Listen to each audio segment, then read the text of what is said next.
Welcome to our 10,000th YouTube subscriber Q&A. This is your host, Adam Graham. I really appreciate everyone who has subscribed to our channel and helped make this milestone possible. And I appreciate everyone who's submitted questions. I know that even with 10,000 subscribers, we're still a relatively small channel. I read somewhere that there's actually 2 million YouTube channels with 10,000 subscribers. But still, this is definitely a milestone worth celebrating when you started out at zero. I'd already been podcasting for 7.5 years when I started on YouTube. I saw a local radio station that had audio-only video of their broadcast with a still image. And it got me to thinking. So eventually, in March 2017, I began uploading all of our Great Detective podcast that I'd done over the first 7 years plus, in addition to the 2013 to 2014 World War II podcast, The War. And over the course of the last nearly 7 years, we've added new Great Detective episodes, public domain video theater, The Amazing World of Radio, Old Time Radio Superman, and the Old Time Radio Snack Wagon. I've kind of meant this originally to be for archival purposes, as I was hosting my own podcast at the time and was not sure if I'd always be able to keep my entire archive online. However, it's become far more than that as we've been blessed with so many listeners who have found us on YouTube and provided such great interactions and feedback. Thank you so much to everyone. And I also really want to thank those who submitted questions. I will apologize if anyone was expecting me to be on camera for this, but that would take way too much time with the production schedule we have for audio and my inexperience at making long videos, although I do hope to make a short so I can thank you all in the flesh.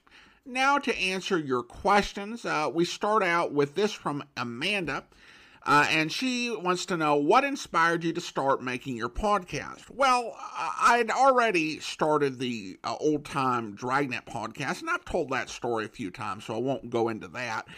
And I'd had listeners suggesting different series that I could do as podcasts, and I didn't think that any of them would have had the enduring quality of Dragnet, and there also just weren't enough of them. But I started listening to more old-time radio detectives, really started to enjoy what I heard of Let George Do It with Bob Bailey, and I actually did this through an old-time radio station, and the way that they chose programs to play is they would say, okay, it is October the 19th, here is a program that was played on October the 19th, 54 years ago. And then the next week, okay, we're going to play a program from October 26th. Not necessarily the same series or even the same year.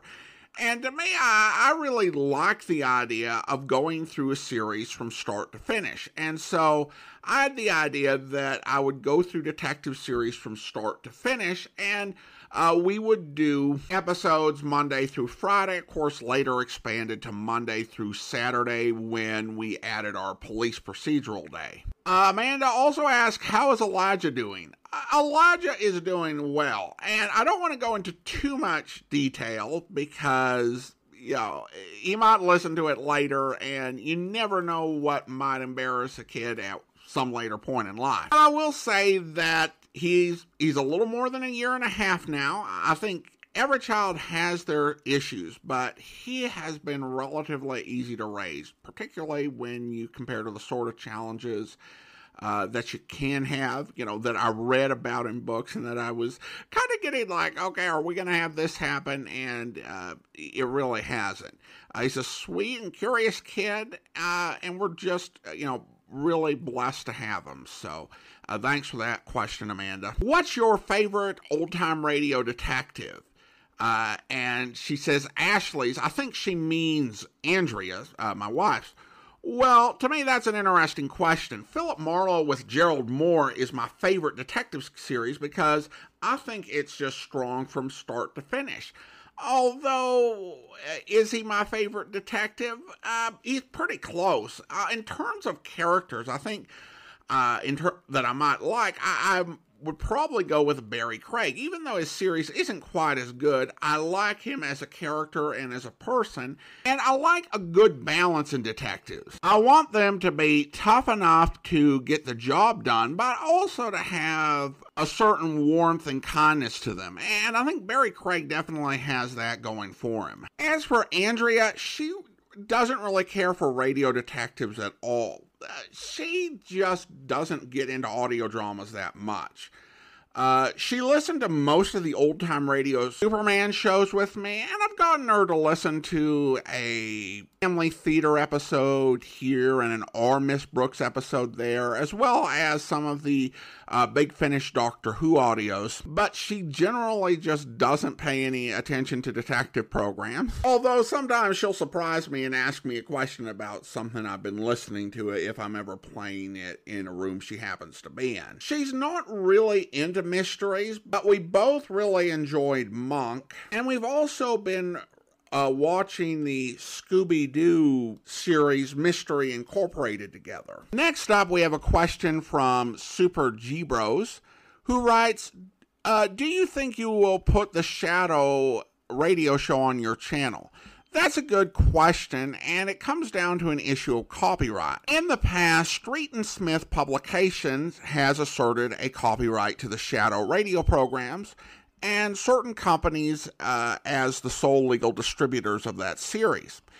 And here's the thing with old-time radio and copyright. Everyone has their theories as to what the law says.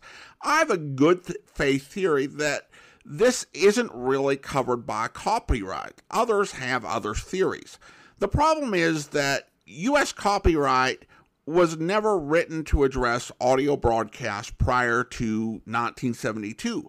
Particularly since most radio broadcasts were assumed to disappear off into the ether, never to be aired again. So the question of ownership wasn't really addressed in federal legislation. To prove whose theory is right would require litigation, and simply put, there's not enough money in old-time radio to make a lawsuit feasible. However, there are a lot of ways that people who want to claim copyright can make life difficult, such as through takedown request or YouTube copyright claims. So my stance is that if I know someone's actively claiming copyright on a series, I will leave it alone, because I came here to share old-time radio programs, not to get into some protracted drama. Now, I'm aware that other folks have played The Shadow on their podcast and channels and haven't had any problems recently, and that's fine. I just don't choose to take the risk, though, given that, Street and Smith is still an active concern, and that I've not heard any indication that they've given up on Shadow. So until that changes, that won't be something I would feature. Then we have a question from Laura, who writes, if you could change one thing about old-time radio, what would it be and why? I think if I could change one thing, it would be the amount of restrictions that were placed on so many entertainers due to their race. There were so many talented who never got a chance to live up to their full potential. If you watch a movie like Cabin in the Sky, which is a rare, well-made Hollywood film with a mostly black cast, or Jubilee, an armed forces radio service series that featured top black musicians and comedians during World War II, you get an idea of the breadth of talent that was out there that didn't make it to mainstream radio, or were very restricted in what parts they could play or what they would be allowed to achieve. And I think that situation, it didn't just hurt those performers, I think it hurt the entire culture. It's like in Major League Baseball. I'm a huge baseball fan. The fact that Satchel Paige didn't get to pitch in the major leagues until he was 41, and guys like Josh Gibson and Cool Papa Bell and Oscar Charleston never got to play there at all, that's bad for the whole sport. And it's definitely the same with radio. That said, that is probably a bigger social issue than just changing radio. So if I couldn't make that sort of change, I think that the big change I would make is to more radio programs set in different locations. I think that when it comes to radio program settings, you tended to get New York, Los Angeles, Chicago, or San Francisco as cities that a series might be set in. And if it wasn't one of those, then you would be looking at a generic small town or generic big city that's never named. I got an email recently from someone who was asking for radio for research they were doing on a series that would be set in Tacoma during the 1930s. And of course, there's nothing specifically I could point them to, but it would be great if you had radio programs that did their research, like Rocky Jordan in Cairo, but in different places across the country, like Cincinnati, Louisville, Atlanta, Seattle, or, and this might be revolutionary, maybe even Boise. Then we have a question from Mike. What is one of the most interesting characters in old-time radio?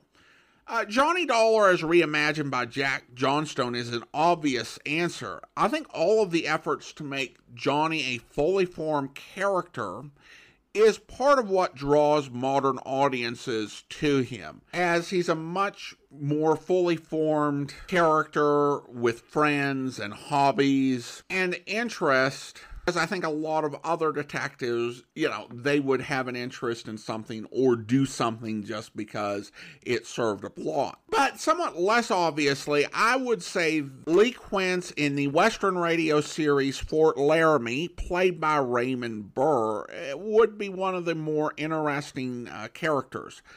Quince is a complex character with a lot of mystery in his backstory. As well as quite a bit of tragedy. He's got a gruff exterior and can be very commanding with a strong sense of duty, as well as wisdom in some areas while struggling in others. And I think it's a great performance, it's a great character, and Fort Laramie is one of those really underrated dramatic series. It's not quite as pleasant to listen to as some of the others, but if you want a little bit of realism, have an interest in Westerns, I think it's well worth your time. And Mike also asked, who is one of the most interesting people/actors in old-time radio?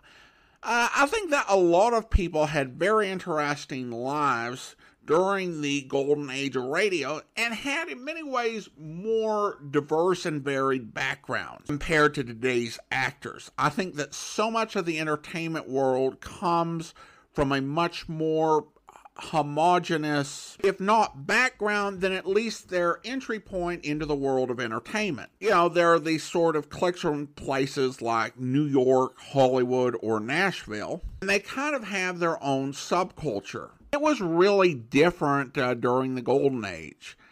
Most of the early stars started out in theater, in vaudeville, and going through all the ups and downs of things like touring shows that went not just into large cities, but small towns. And they lived lives that touched and interacted with such a wide swath of the population. They lived real lives. They dealt with real things. They went through the Depression and through the wars, and some even served in war. They brought these sort of unique personal formations into Hollywood, so it's really hard to pick. There's so much about, say, William Gargan's life that's just absolutely fascinating, including the fact that he is one of the few detective actors I've ever heard of who actually worked as a detective.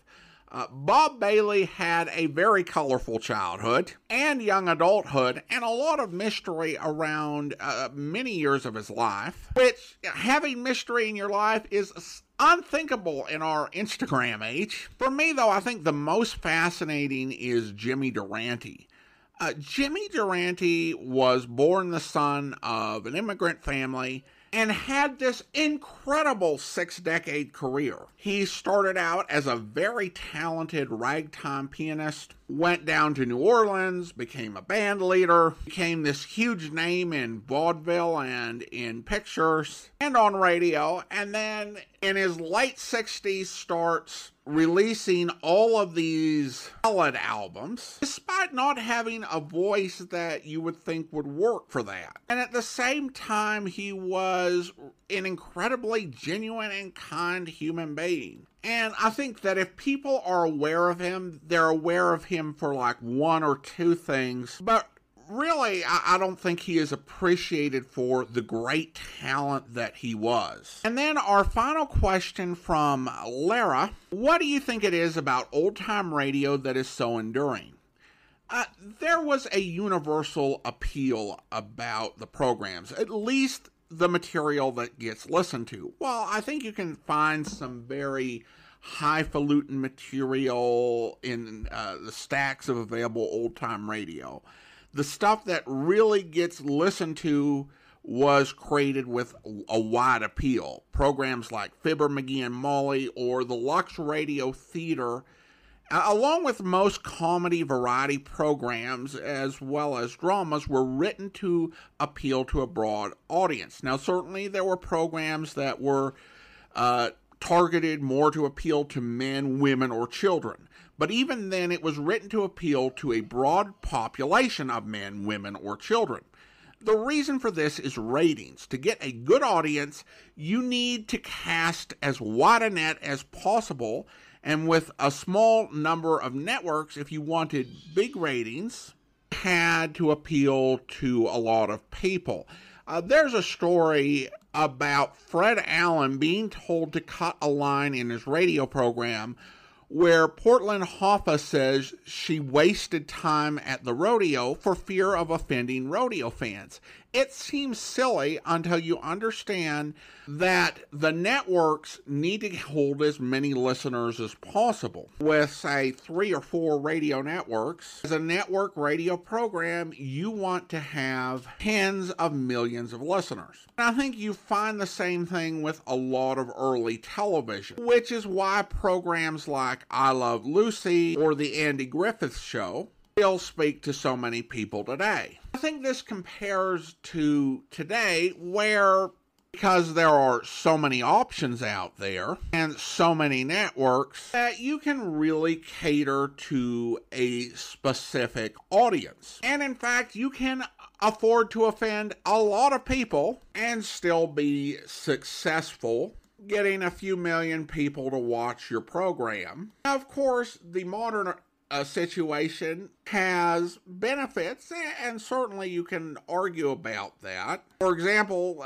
what some might see, this means that as creators, we've got a chance to take more risk, because we don't have to worry about, oh no, we're going to offend the rodeo fans, or we're going to offend some specific political division. We don't care, because we don't need them to watch the program for it to be successful. But as a consequence of that, I think that we get less programs that have this very broad-based appeal. And so, even though a lot of years have passed and a lot of things have changed in society, I think that the underlying universal appeal that the programs had when they first aired still carries over, at least to an extent, today. I also think that the moral standards of the time meant you had to use more subtlety on so many matters where I think modern entertainment is just as explicit as it can be. For my money, it's a lot more funny to hear radio comics trying to find ways to avoid talking directly about body parts and body functions than all of the in-your-face stuff that you get today. Finally, I think radio really benefited from great production values.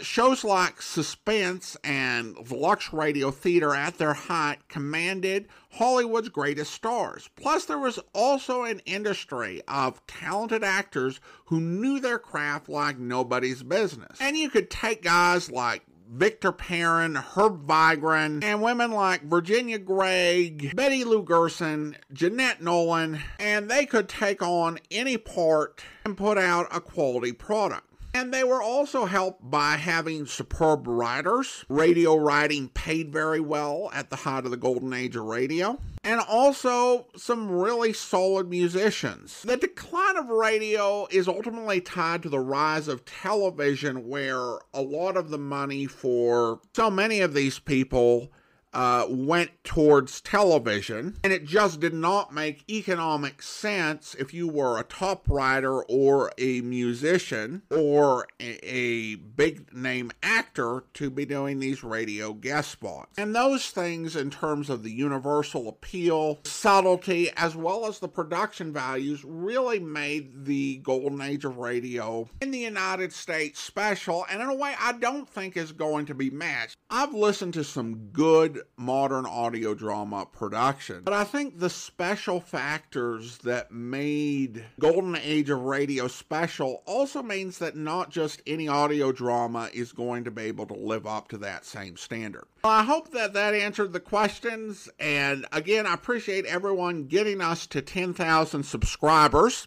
From Boise, Idaho, this is your host, Adam Graham, signing off.